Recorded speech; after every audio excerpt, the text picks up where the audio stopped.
कड़कड़ बहुत ज्यादा ठंड पड़ रही थी। जंगल में गिरा हुआ एक प्यारा बांग्ला। जितनी धूप में यह बंगला अच्छा दिखाई दे रहा था, वह रात के अंधेरे में कोई भूतिया बंगले से कम नहीं लग रहा था।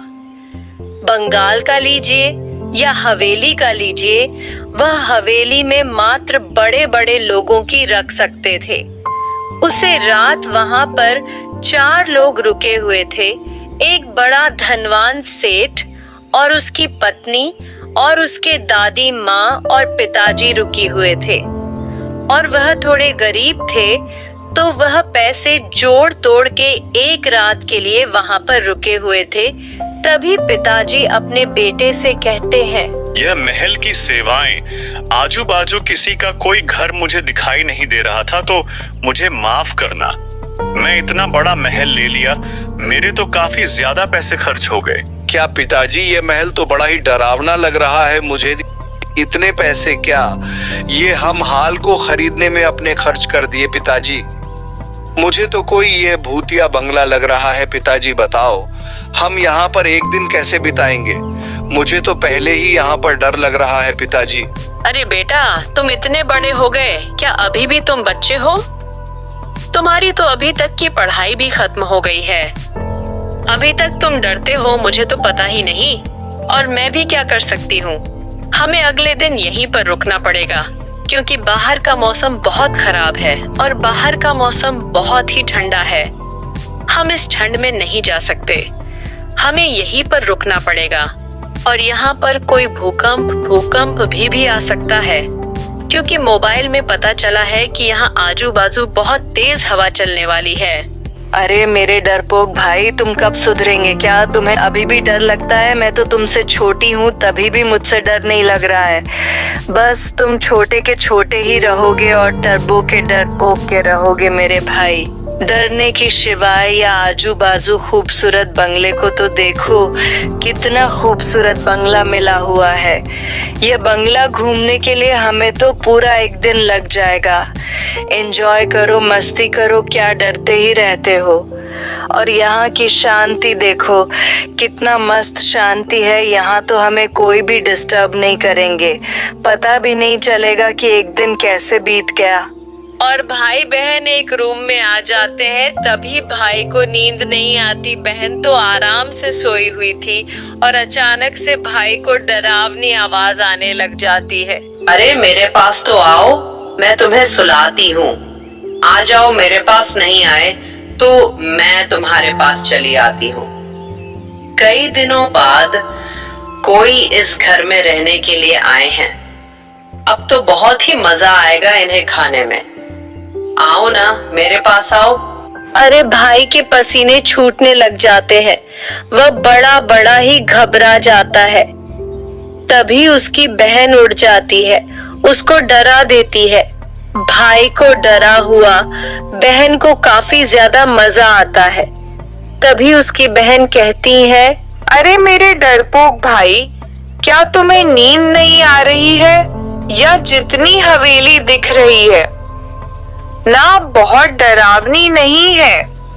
तुम खामोखल डरते ही रहते हो और मुझे भी यहाँ पर सोने नहीं दे रहे हो।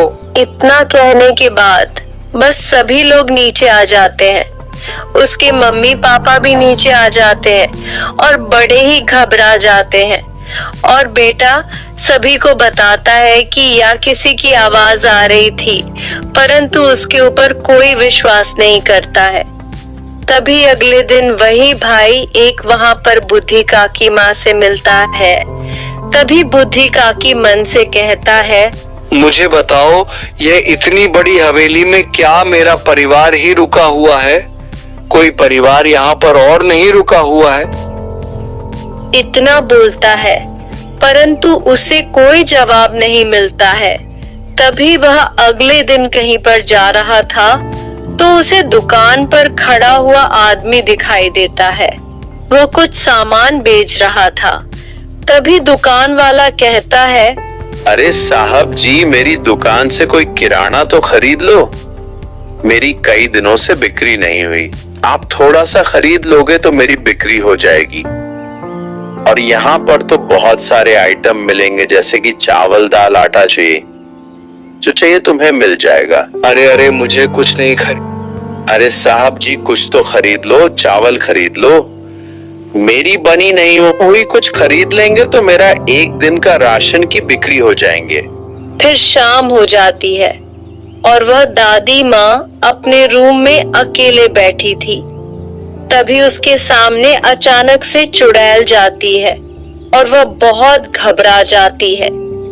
उसकी आवाज से सारे लोग उसी के रूम में पहुंच जाते हैं।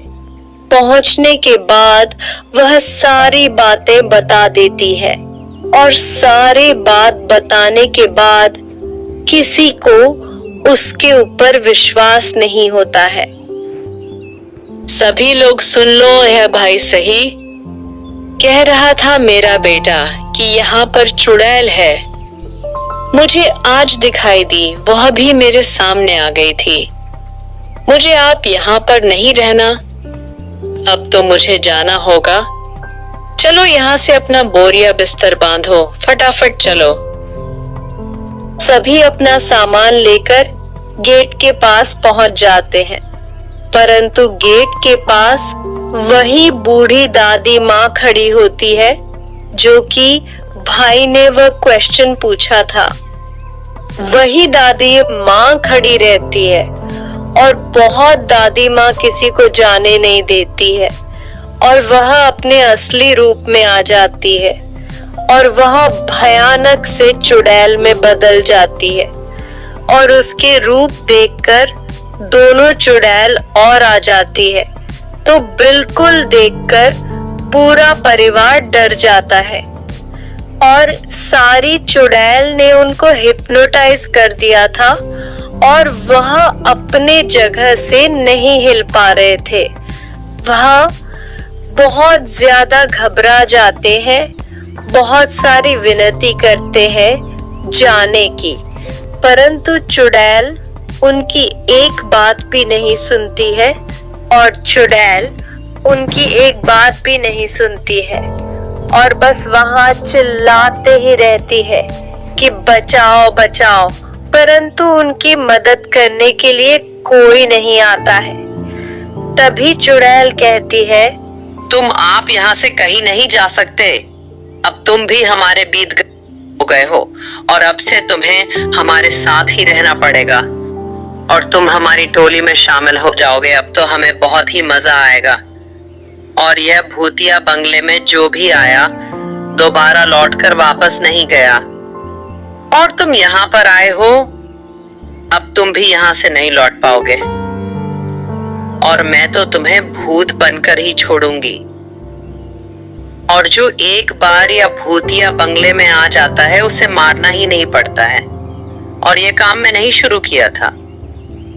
मैं यही बंगले में रहती थी और तुम्हें पता है कि यह धनवान गांव का यह धनवान सेठ ने मुझे मार दिया क्योंकि यह घर हवेली वह हथियाना चाहता था और मैंने उसे चुड़ैल बनके ऐसी मौत मेरी कि वह भी भीख मांग रहा था मेरे से और मैंने उसके सामने बहुत ही गड़बड़ाया था किया। मेरी हवेली मेरे पति की थी, मेरा साथ किसी ने नहीं दिया। यह गांव वाले पास मुझे देखते ही रह गए। कोई गांव वालों में मुझे किसी ने नहीं कहा कि इसे जाने दो, बस सब तमाशा ही देख रहे थे। मेरा टैब से ही मैंने जो भी इस हवेली में रात में रुकने के लिए आते वह रात और रात गायब हो जाते थे। मैं जो भी हवेली में रुकते थे मैं उन्हें सजा दिया करती थी। चुड़ैल का इतना कहते हुए बहुत सारे लोग बहुत ही घबरा जाती है। वह घबराते घबराते कृष्ण भगवान को याद करने लग जाते हैं क्योंकि अब उन्हें कृष्णा भगवान ही बचा सकते हैं उनके पास कोई भी रास्ता नहीं था बचने का। अगर भगवान आते हैं बचाने के लिए तो हम बच सकते हैं। अगर उन्हें बचाने के लिए कोई नहीं आया तो वह मर सकते हैं। तो वह भगवान का नाम लेने लग जाते हैं और कृष्ण भगवान का नाम लेते लेते सारी चुड़ैल वहां से गायब होने लग जाती है और वह चारों लोग चुड़ैल के जाल आजाद हो जाते हैं और वहां से निकल जाते हैं। और उसी दिन से यह भूतिया बंगला पूरी तरीके से आजाद हो गया था और यह रोशनी से सुंदर दिखता है।